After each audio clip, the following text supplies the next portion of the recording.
In this episode, we're going to be discussing the HT or Handheld GoBag and its application use for amateur radio operations.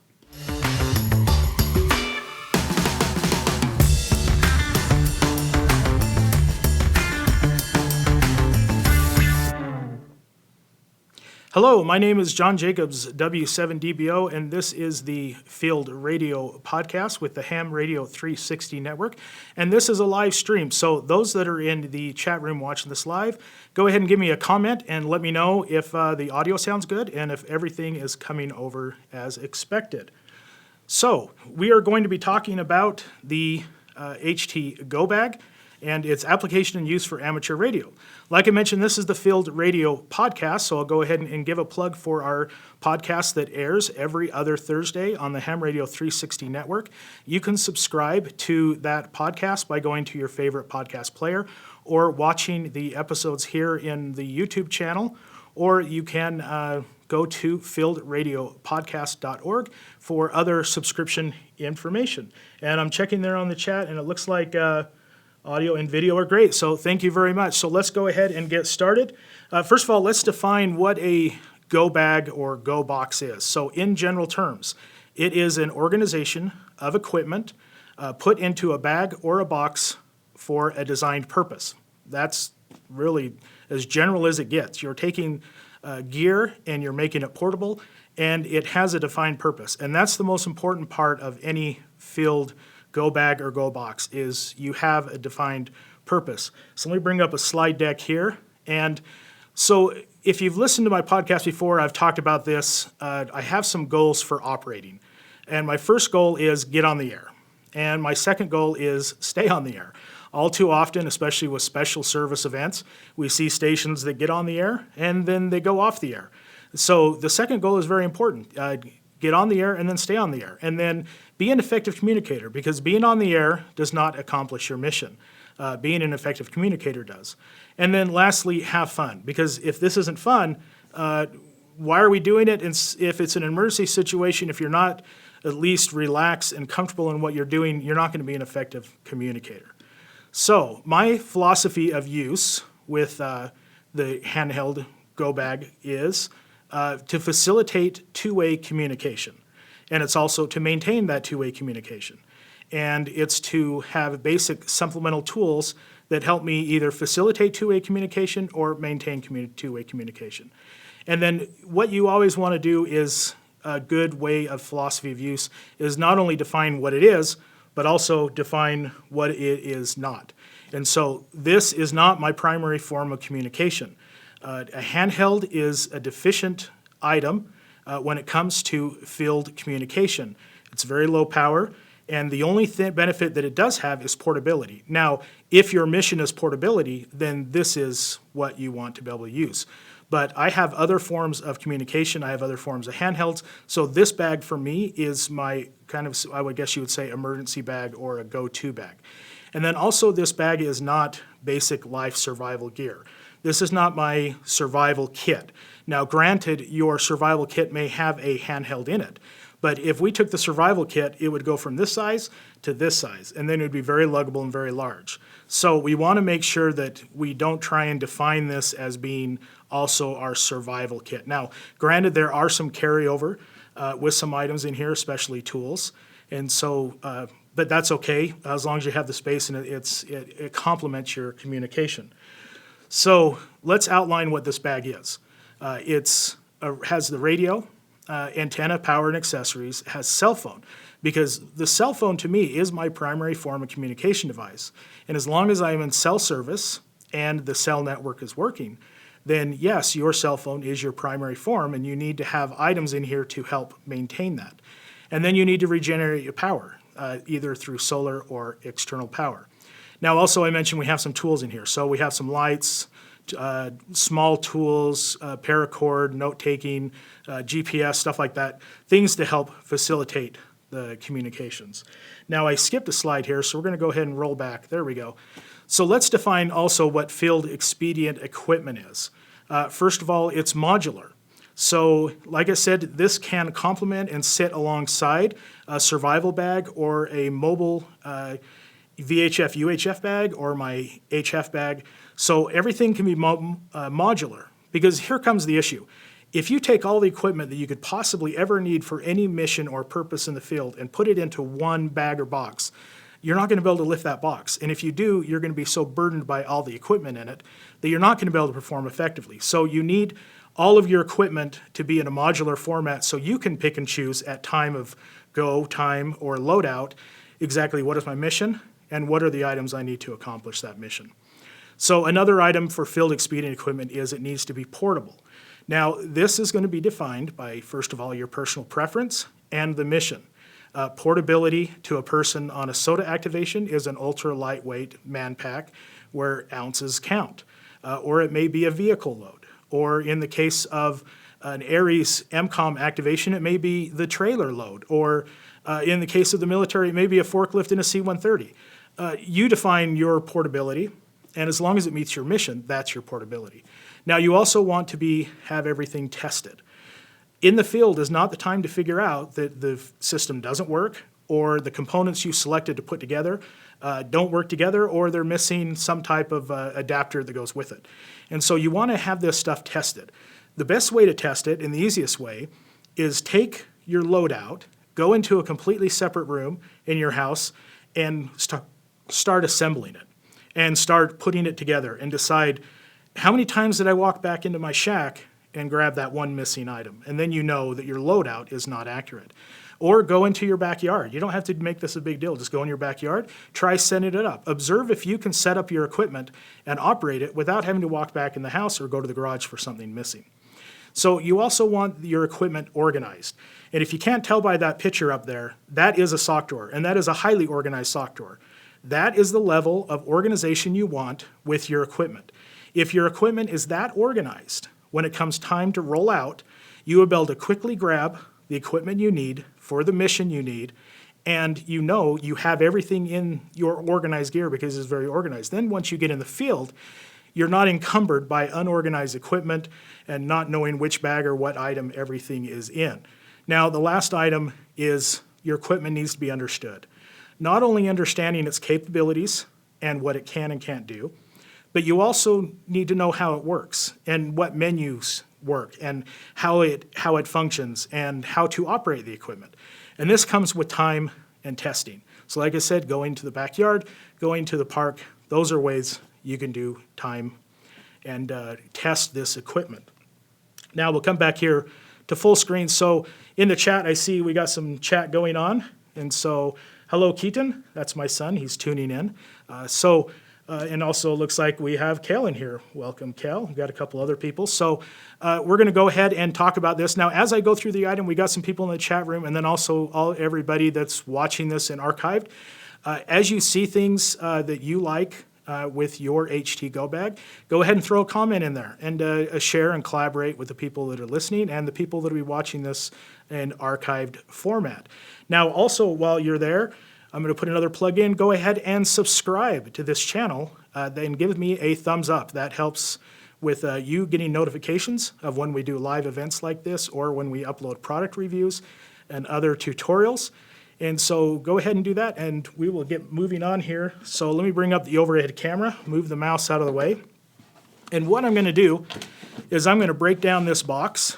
And actually really fast here, I'm going to see if I can stop that autofocus. I just noticed that we got an autofocus in there, so just stand by 1 minute here for me, and we will go in here and take that out.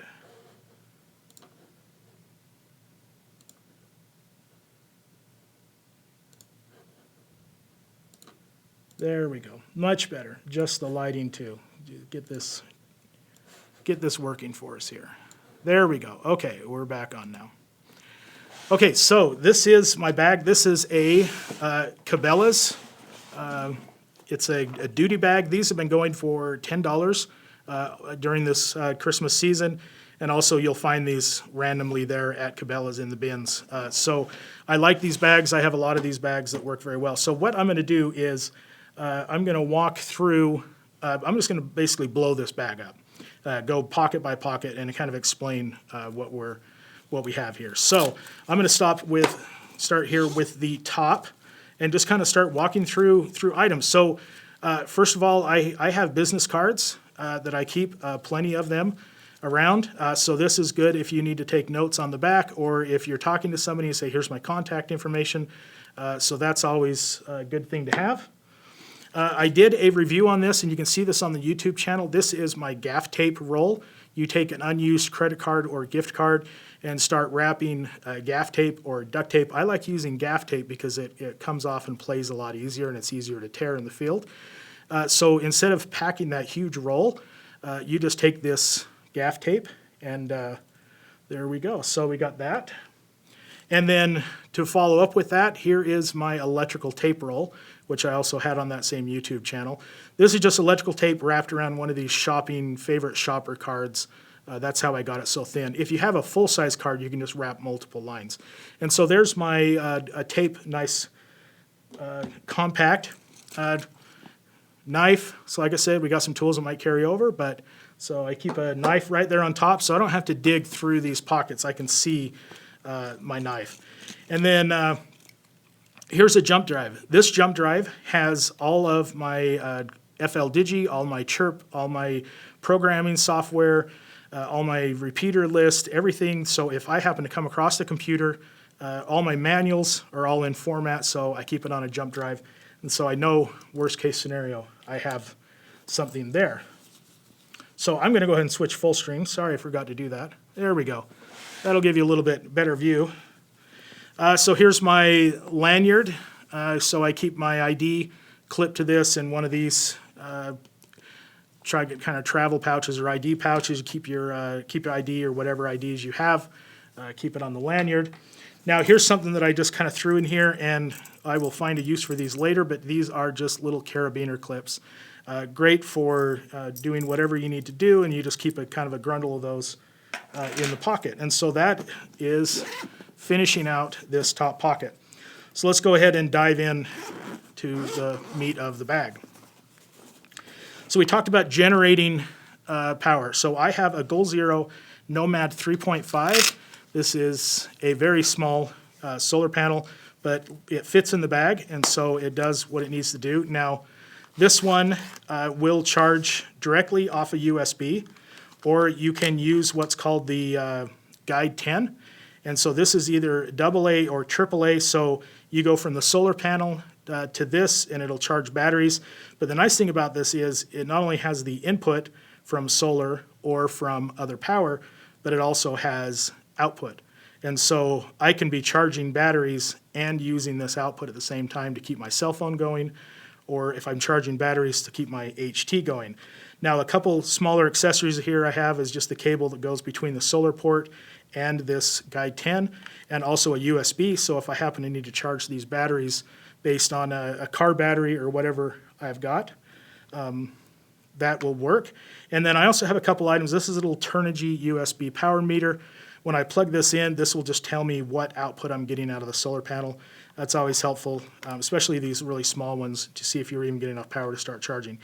And then this is called, it's from Goal Zero, it's called a stepper. And what this does is cell phones like to be at certain voltage to charge, and if they're in between those voltages, they don't really charge that well. And so what this does is this either buck converts down to the next available charge that the solar panel wants. So it goes in line just between your cell phone and the power source, whatever that is, and it just helps that cell phone take a charge. So sometimes you'll see, especially with Apple, when you say this accessory is not supported, it actually says that the power you're getting is not supported. And so that solves that. So that is my Goal Zero power where I can regenerate. Okay, next item. We'll go ahead and we got our HTs. And like I mentioned, this is not my primary HT. I have a Kenwood HT. These are my kind of backup HTs, or my field, I can drop them in the ground HTs. They are the Baofeng's UV5R Plus, and I have two of them. So the reason why I have two of them is because now I have all the parts I need in this one. So I have redundancy, and I can have the ability to redundancy because of the low cost. Now, here's another thing we talked about, primary communication. You may assume that primary communication is between you and some other party somewhere else. Well, the communication might come from just you in your own party. Say you're trying to talk between car to car while you're caravanning. Or we had an instance in southern Utah where the father went to get help. The family ended up getting rescued while the father was out getting help, and the father didn't make it. So if you're stuck somewhere, you can leave one handheld with your party, and as you go for help or go up to the top of the mountain to get better reception, you can still have comms between your two people. So that's why I have two. It's redundancy, and you're able to have that with these kind of radios.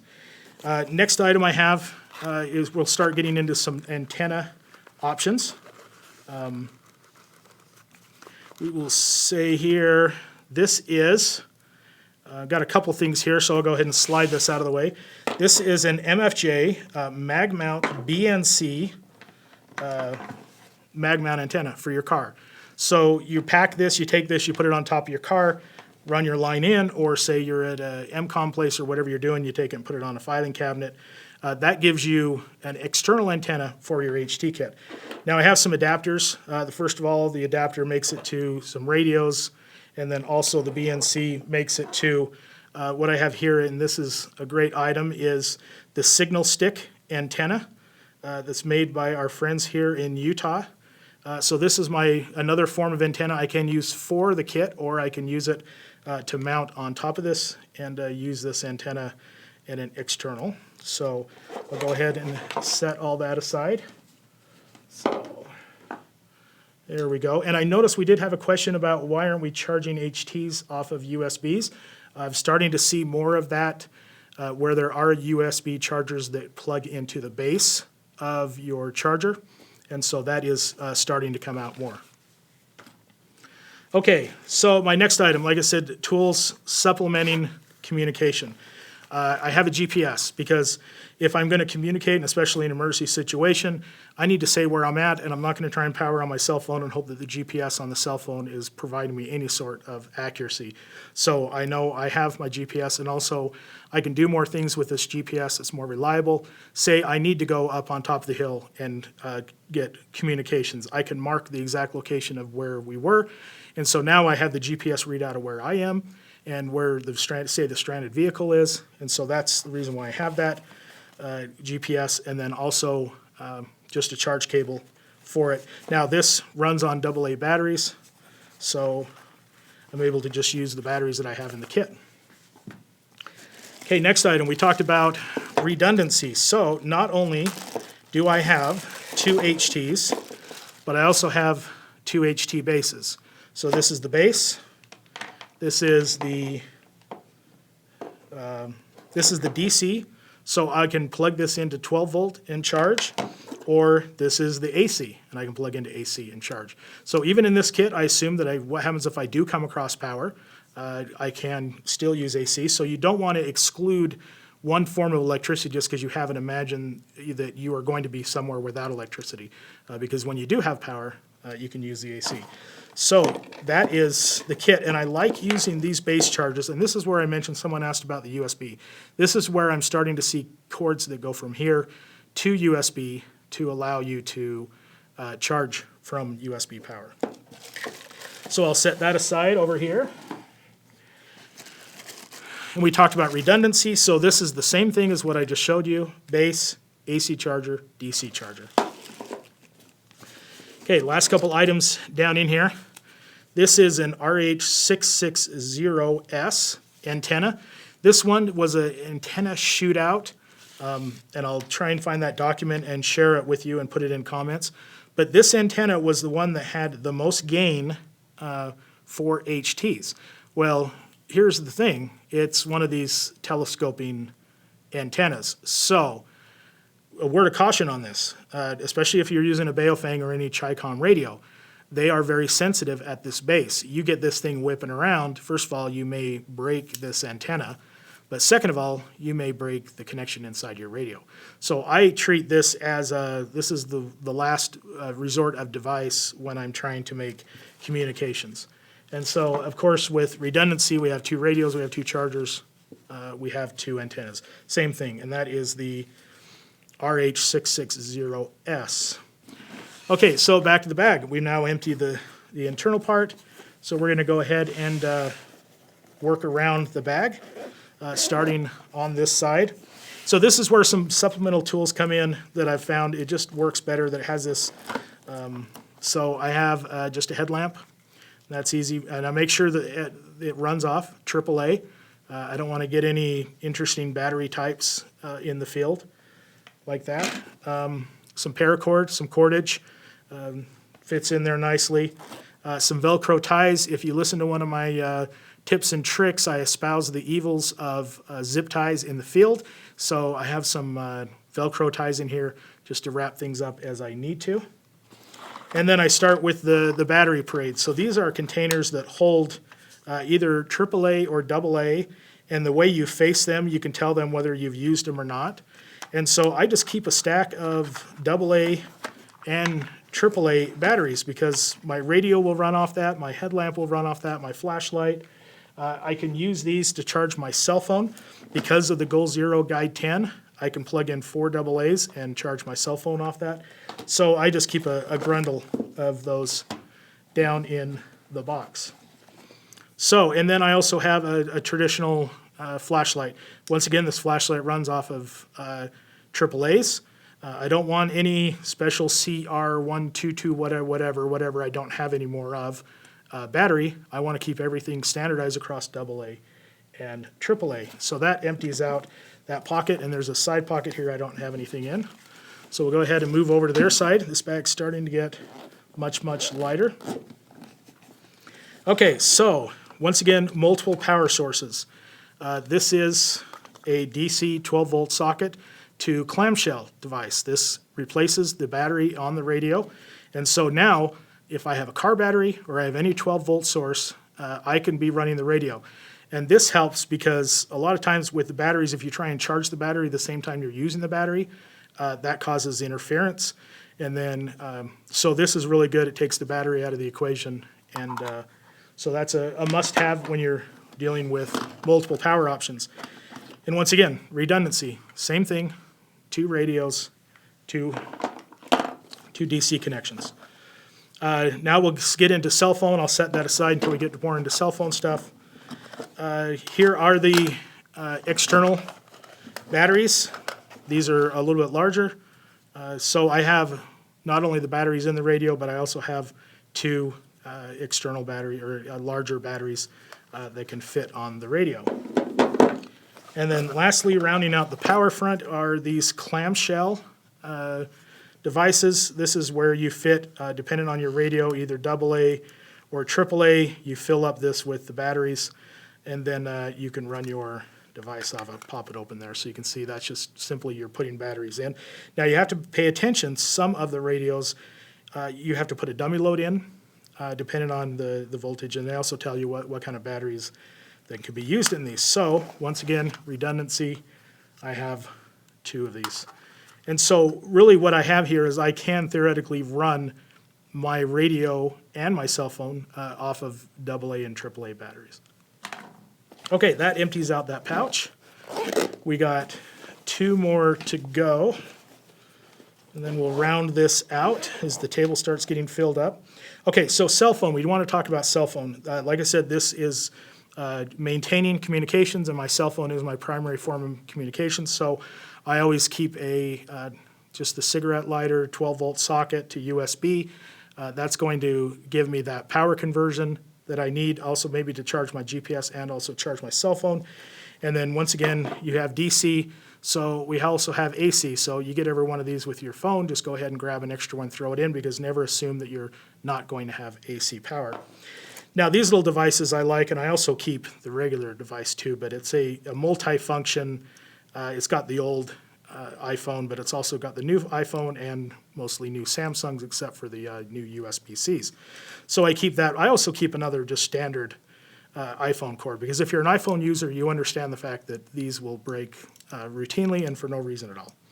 So I keep an extra. And then primarily for the cell phone, I have this USB charger to keep the cell phone charged. I can recharge this via cell phone or via solar panel also.